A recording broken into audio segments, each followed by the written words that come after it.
Hari ini saya mengundang sosok-sosok kreatif yang karyanya membanggakan dan dikagumi banyak orang.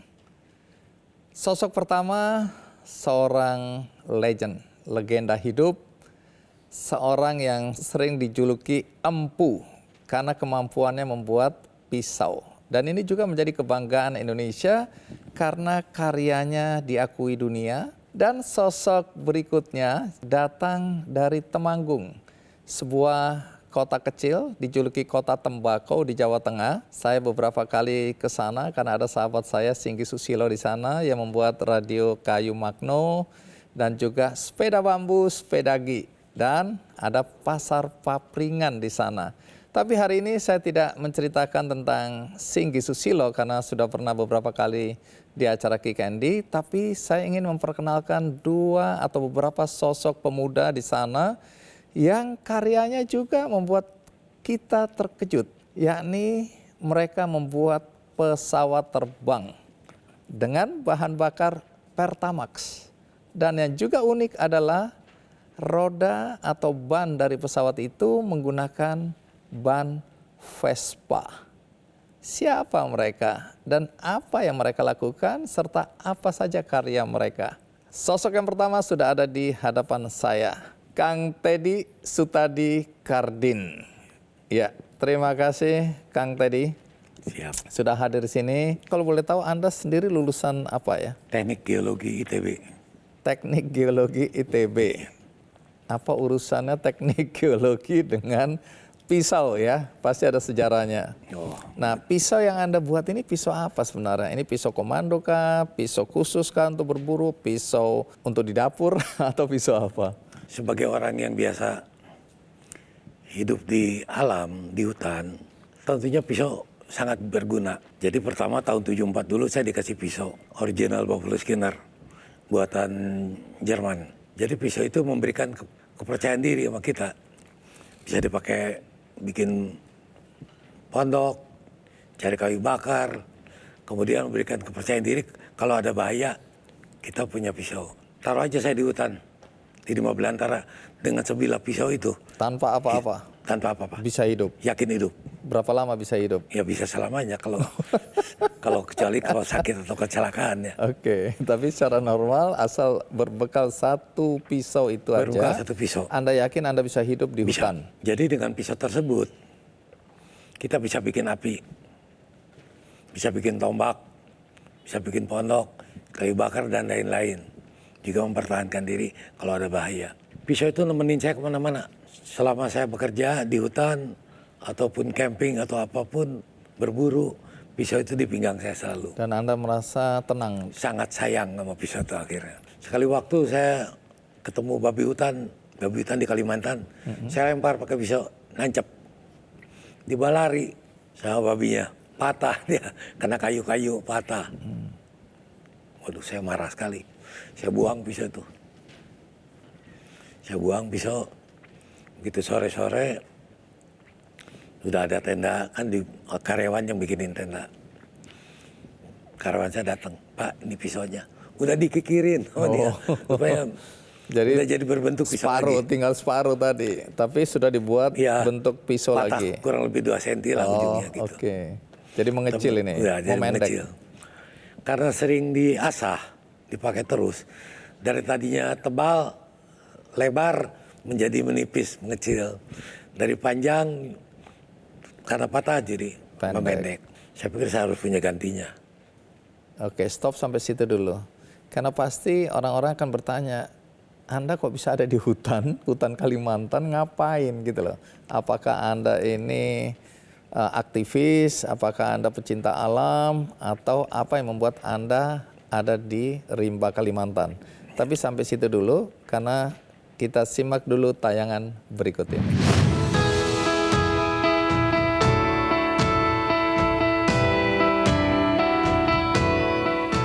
Teddy Sutadi Kardin dan pisau, bak dua sisi mata uang tak terpisahkan. Teddy dikenal sebagai seorang empu pembuat pisau. Dari workshopnya yang berada di Hergamanah, Cidadap, Bandung, Jawa Barat, pisau-pisau produksi Teddy dipasarkan ke berbagai negara. Kedekatan Teddy dengan pisau dimulai pada tahun 1974. Saat masih kuliah di Teknik Geologi Institut Teknologi Bandung, Teddy mendapat hadiah dari temannya sebuah pisau buatan Jerman.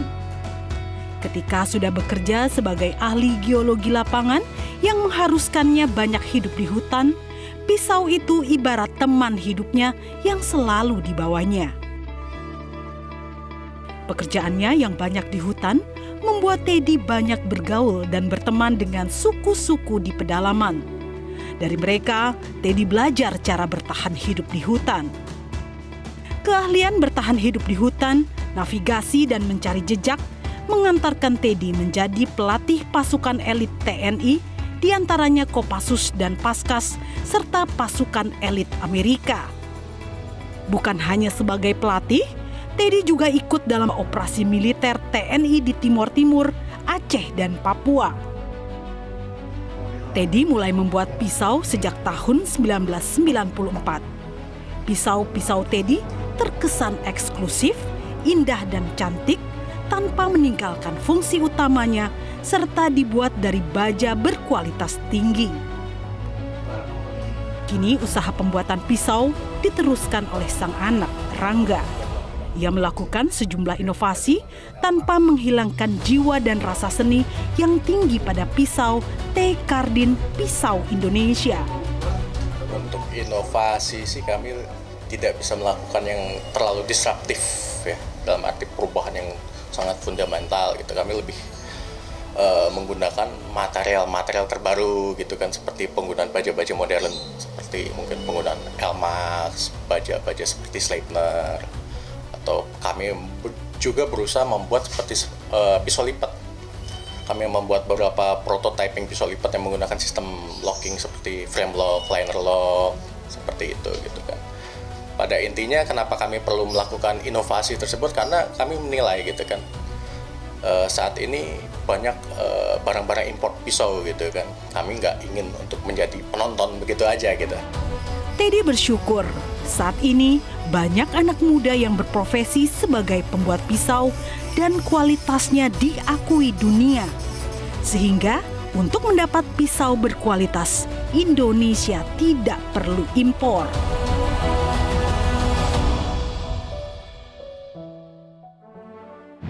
Jadi kalau saya simpulkan, awal mula ketertarikan Anda karena Anda dikasih teman pisau yang ternyata manfaatnya banyak sekali, dan Anda merasa aman, nyaman dengan pisau itu yang selalu nempel di pinggang Anda.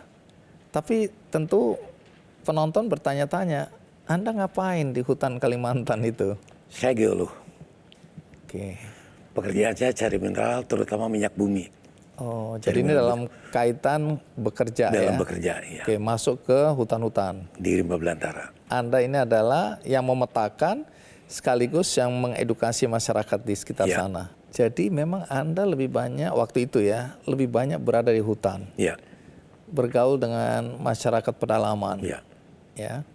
Nah, kemudian kapan titik di mana Anda kemudian terpikirkan, kenapa aku nggak buat pisau sendiri? Itu mulainya kapan itu? Oh, gini. Itu mulai-mulainya tahun 92. Saya ke Jambi. Saya kerja untuk perusahaan minyak Kanada. Boleh cari minyak di Jambi. Base campnya di Rengat. Antara Riau, Jambi lah. Saya bilang sama porter, kalian harus punya golok yang bagus. Cari pandai besi yang terbaik. Bikinlah golok. Hasilnya bagus, cua tajam bagus lah. Begitu mau pulang ke Bandung, saya bilang tolong bikinin pisau. Saya bikin gambarnya, ukurannya segala macam persis seperti ini. Nggak usah pakai gagang.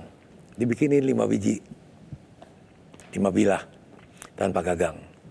Pulang ke Bandung, saya cari teman anak seni rupa ITB. Namanya Slamet Wicaksono, almarhum, udah meninggal. Mat, tolong bikinin gagangnya, Mat. Dibikinin gagang. Biasa-asa, diamplas segala.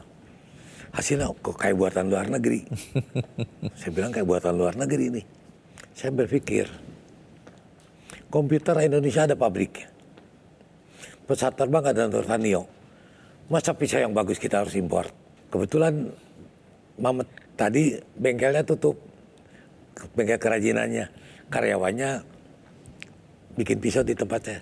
Sejak itu mulai bikin pisau. Oke, jadi ketertarikan Anda Iya, di dari tahun mulut itu ke ya? mulut. Ada tukang bikin pisau di Bandung, dari mulut ke mulut. Teman-teman tolong bikinin, Ted. Bikinin. Tadinya bikin buat teman, buat diri sendiri aja. Lama-lama nyebar dari mulut ke mulut sampai dimuat di majalah Matra, mulai dikenal. Kemudian kalau dikenal di tingkat dunia, gara-garanya waktu itu saya udah mulai memberi pembekalan untuk Kopassus dan kalau latihan gabungan dengan pasukan asing. Ya, nanti cerita soal itu ya. Ya. Anda ini punya ilmu survival ya, ilmu untuk bisa bertahan di hutan. Iya.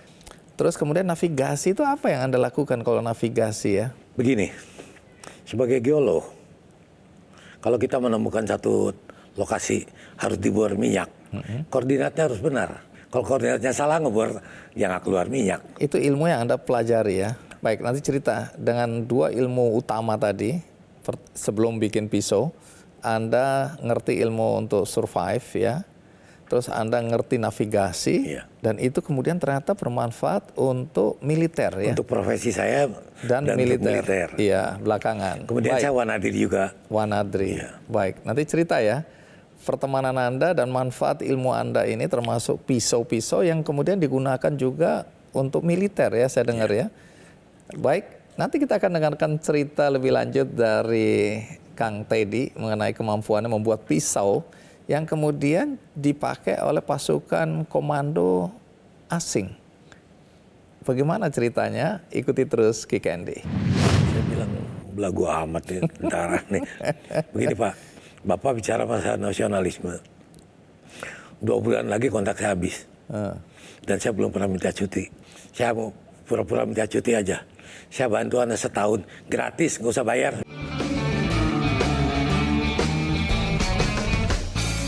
Jelajahi cara baru mendapatkan informasi. Download Metro TV Extend sekarang.